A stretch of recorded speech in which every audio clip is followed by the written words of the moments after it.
Hello friends, എല്ലാവർക്കും സുഖമല്ലേ? എല്ലാവർക്കും ടോക്സിലേക്ക് സ്വാഗതം. ഇന്ന് നമ്മൾ പറയുന്നത് ഗർഭിണികൾ മുറ്റം അടിച്ചു കഴിഞ്ഞാൽ സുഖപ്രസവം നടക്കും എന്നൊക്കെ പണ്ടുള്ള ആൾക്കാർ പറയല്ലേ. എന്തായാലും ഒന്നും മുറ്റം അടിക്കാതെ പറ്റത്തില്ല, നമ്മളെ കൊണ്ട് മുറ്റം അടിപ്പിക്കും, എന്നാലേ നോർമൽ ഡെലിവറി നടക്കുള്ളൂ എന്നൊക്കെ പറഞ്ഞിട്ട് മുറ്റം അടിക്കാൻ പറയും. നല്ല കുനിഞ്ഞ് മുറ്റം അടിക്കാനൊക്കെ പറയും. എന്നെയൊക്കെ കൊണ്ട് മുറ്റം അടിപ്പിച്ചിട്ടുണ്ട്. പക്ഷേ എനിക്ക് നോർമൽ ഡെലിവറി അല്ലായിരുന്നു, സിസേറിയനായിരുന്നു.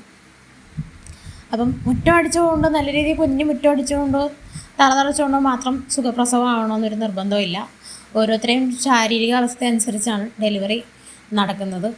സുഖപ്രസവം നടക്കണോ വേണ്ടേ എന്നുള്ളതൊക്കെ അതിനെ അടിസ്ഥാനപ്പെടുത്തിയായിരിക്കും. അപ്പോൾ ഇന്ന് നമ്മൾ അതിനെക്കുറിച്ചാണ് സംസാരിക്കാൻ പോകുന്നത്. എൻ്റെ ചാനൽ ആദ്യമായിട്ട് കാണുകയാണെങ്കിൽ, ഇതുവരെ സബ്സ്ക്രൈബ് ചെയ്തിട്ടില്ലെങ്കിൽ ഒന്ന് സബ്സ്ക്രൈബ് ചെയ്യുക. പിന്നെ വീഡിയോ ഇഷ്ടപ്പെട്ടാൽ ലൈക്ക് ചെയ്യുക. നിങ്ങളുടെ അഭിപ്രായങ്ങൾ, നിങ്ങളോടും ആരെങ്കിലും ഇതുപോലെയൊക്കെ പറഞ്ഞിട്ടുണ്ടോ അല്ലെങ്കിൽ അങ്ങനെയുള്ള കാര്യങ്ങൾക്ക് നിങ്ങൾക്ക് കമൻറ്റ് ചെയ്യാം. അല്ല, നിങ്ങളുടെ അഭിപ്രായം നിങ്ങൾക്ക് കമൻറ്റ് ചെയ്യാം.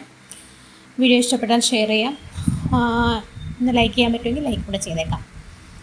അപ്പോൾ അതായത് നമ്മളുടെ ശരീരത്തിൻ്റെ ഒരുപാട് കാര്യങ്ങൾ അടിസ്ഥാനപ്പെടുത്തിയാണ് നോർമൽ ഡെലിവറി ആണോ എന്നുള്ളത് നിശ്ചയിക്കുന്നത്. ഒരുപാട് കാര്യങ്ങളുണ്ട്. കുഞ്ഞിൻ്റെ പൊസിഷൻ കറക്റ്റ് ഹെഡ് ഡൗൺ പൊസിഷനിലൊക്കെ വരണം. അതുപോലെ സർവിക്സ് ഓപ്പൺ ആവണം, ഡയലേറ്റ് ചെയ്യണം.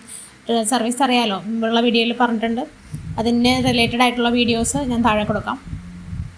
കേട്ടിട്ടില്ലാത്തവർ, കണ്ടിട്ടില്ലാത്തവർ അല്ലെങ്കിൽ കയറി കണ്ടു നോക്കുക. അപ്പോൾ അത് സർവിക്സിൻ്റെ ഡയലേഷൻ ഒരു 10 സെൻറ്റിമീറ്റർ എങ്കിലും ഡയലേറ്റ് ചെയ്യാതെ 10 സെൻറ്റിമീറ്റർ ഡയലേറ്റ് ചെയ്താകുമ്പോഴാണ് നമ്മുടെ കുഞ്ഞ് പുറത്തേക്ക് വരുന്നത്.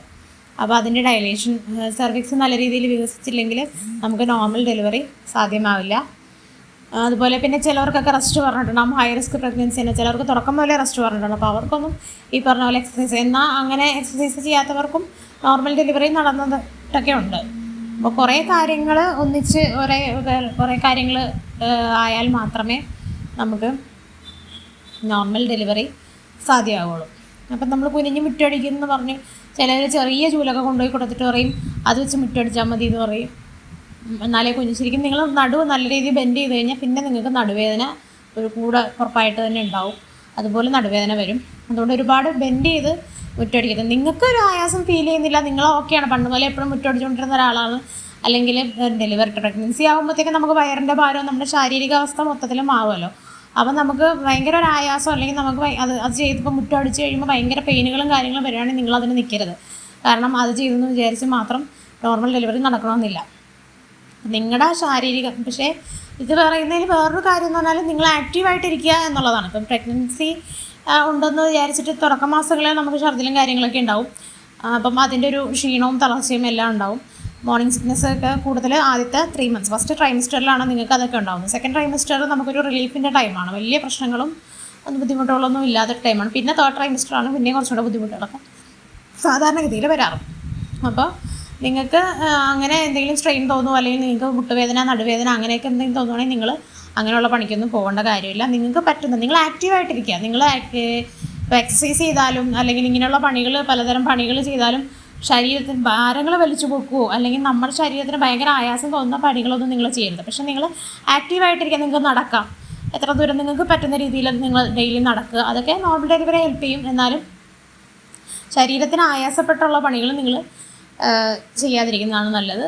ചെറിയ രീതിയിലുള്ള എക്സസൈസ് ചെയ്യാം, മൈൽഡ് എക്സസൈസ് ചെയ്യാം. ഡോക്ടർ റെസ്റ്റ് പറഞ്ഞിട്ടുണ്ടെങ്കിൽ, എന്തെങ്കിലും തരത്തിലുള്ള കോംപ്ലിക്കേഷൻസ് പറഞ്ഞിട്ടുണ്ടെങ്കിൽ ഡോക്ടറോട് ചോദിച്ചിട്ട് മാത്രമേ എല്ലാ കാര്യങ്ങളും നിങ്ങൾ ചെയ്യാൻ പാടുള്ളൂ. റെസ്റ്റ് ആണെന്ന് പറഞ്ഞൊന്നും ചെയ്യരുത്. ബെഡ് റെസ്റ്റ് പറഞ്ഞാൽ ബെഡ് റെസ്റ്റാണ്, കംപ്ലീറ്റ് ബെഡ് റെസ്റ്റാണ്. നിങ്ങൾ അങ്ങനെ തന്നെ റെസ്റ്റ് എടുക്കണം. നിങ്ങളുടെ ഹെൽത്ത് ചെക്ക് ചെയ്തിട്ടായിരിക്കും ഡോക്ടർ അത് പറയുന്നത്. അപ്പോൾ നിങ്ങൾ ഡോക്ടർ പറയുന്ന കാര്യങ്ങൾ തന്നെ ഫോളോ ചെയ്യണം.